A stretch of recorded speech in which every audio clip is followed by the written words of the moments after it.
PhD speaking about something very complex, we're like, wow. I know, right? That guy's so smart. He's like, that guy is so smart, I didn't understand what he said.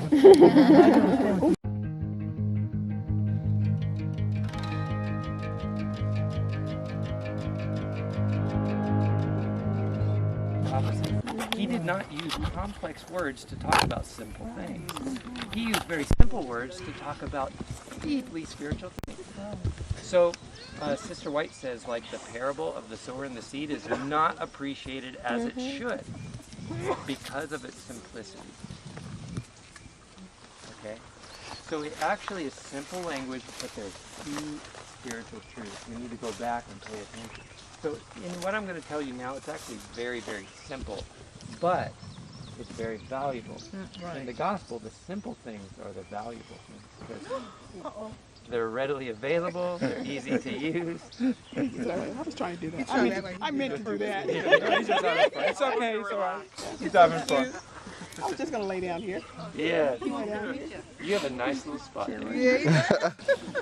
Okay, so they were asking me, you know, what do I do around the top of the tree after it's all in there? Do I mulch? Do I break it up? Remember I was telling you that we cooperate with the rain. And we want the top of our soil to be like granola. That means there would be clusters of soil. Not a pizza crust of soil. And not a fine flour of soil. But granola. Clusters, broken up individual clusters. Same thing is true with Adventism, right? We don't want to be like independent atoms, Right. but we also don't want to be a huge mecca like the old Battle Creek. Right. So we don't want to be all clumped together, and we don't want to be independent where we're powderized. We want to have like groups like this, working together, supporting each other, you know, worshiping together, these kinds of things. So the same thing is true in the soil. You don't want independent atoms. You don't want to break up your soil to that. And you don't want just everything caked together into one mass. Okay, so the way you can tell if you're going to get that is what they call a simple plow test. Now this one they've probably been doing for at least centuries, and who knows, maybe millennia. And I was telling a group that there's a farmer out in Oregon that manages multi-million-dollar operations. He has $1 million blueberry sorter that comes with 2 German engineers for the entire harvesting season. Their blueberry harvesters make $50,000 a year and get free housing, benefits, and free ESL. Wow. Whatever ESL is. English as a second language classes.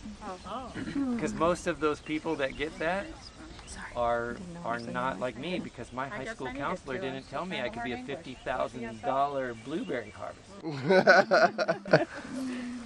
You know? But one of his aims in terms of ministry is to provide what he calls like a good living wage to his workers. Wow.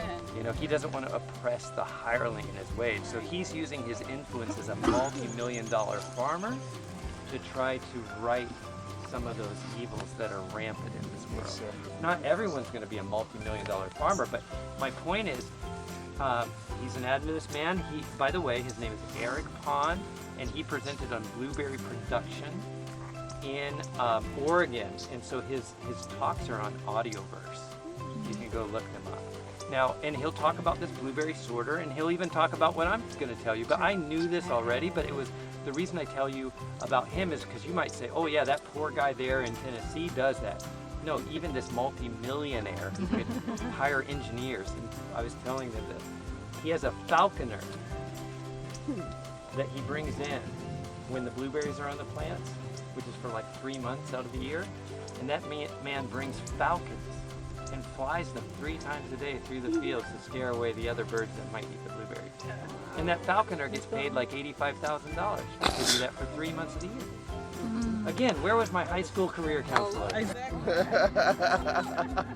So that man, in taking care of his blueberries, he has like 5 soil scientists on staff 100% of the time. He has a whole HR department. I mean, he runs it like a corporation. And but when it comes time to knowing when it's time to water their plants, he said we can't find a meter or any kind of contraption, mechanical thing that they can use that is reliable enough.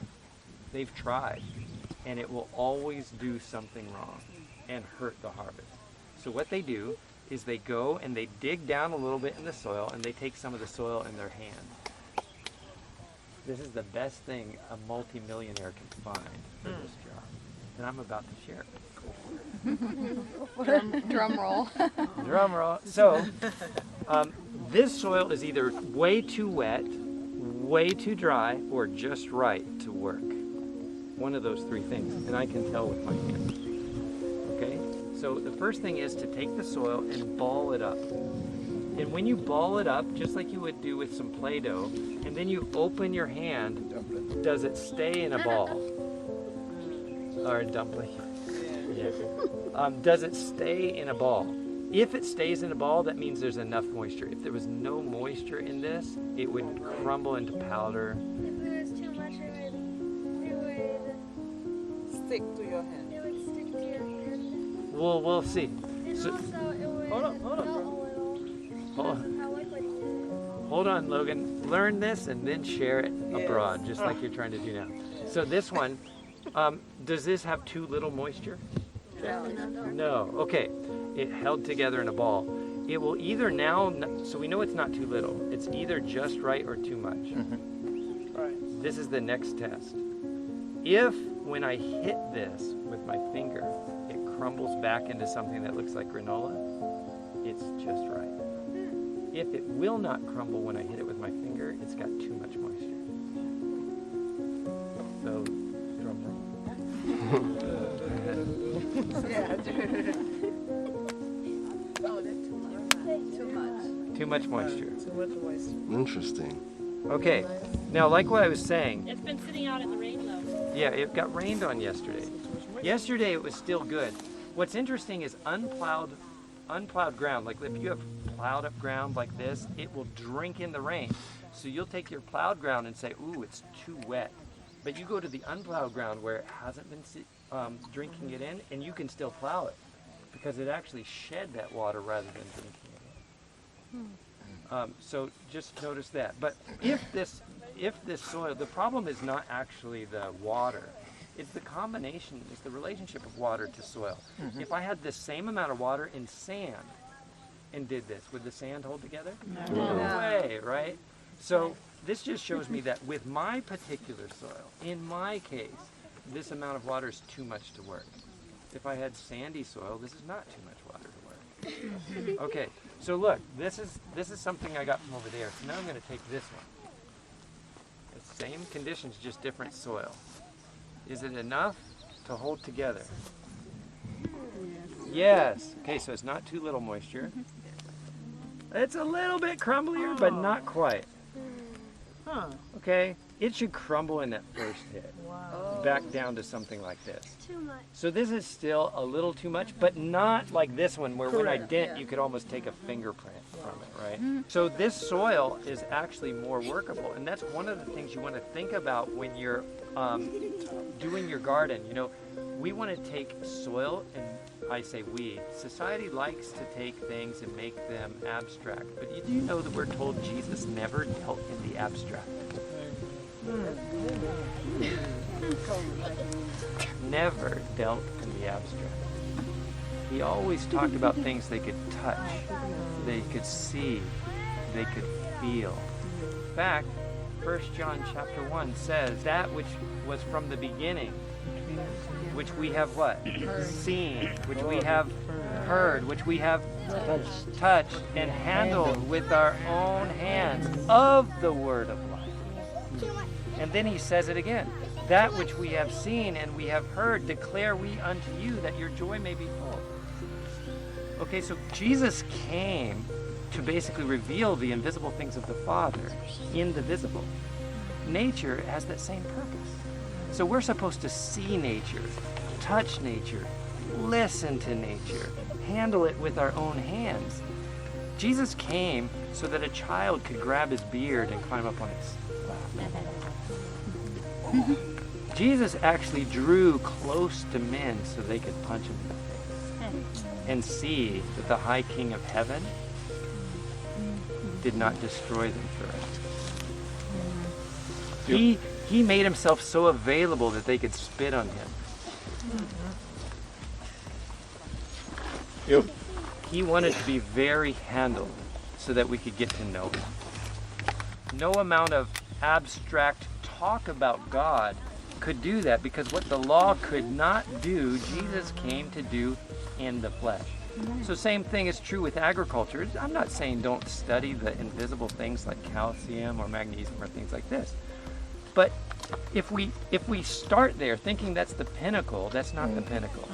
That's because we're a little deficient in being able to see and feel with our own hands. That's like a handicap. That's like an aid, because we're not talented enough to do it with our own eyes and our own ears, right? So it is. I mean, agriculture is the A, B, and C of education. Do you see this little boy here? He's doing what I'm doing. But if I sat here and started talking to you about the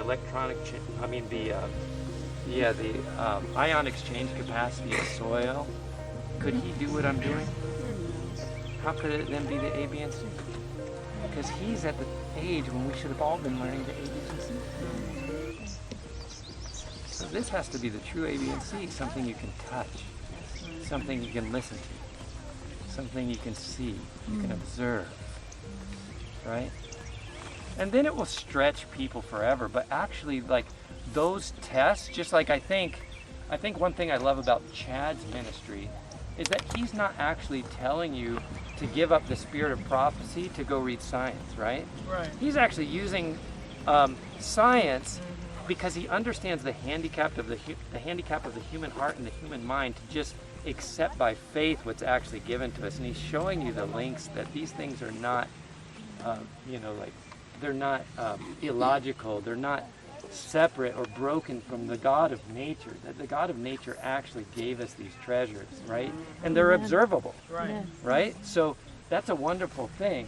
But in reality, I think his hope is that you'll go to nature, go to the garden, go to the spirit of prophecy, go to the Bible, and take these things for yourself.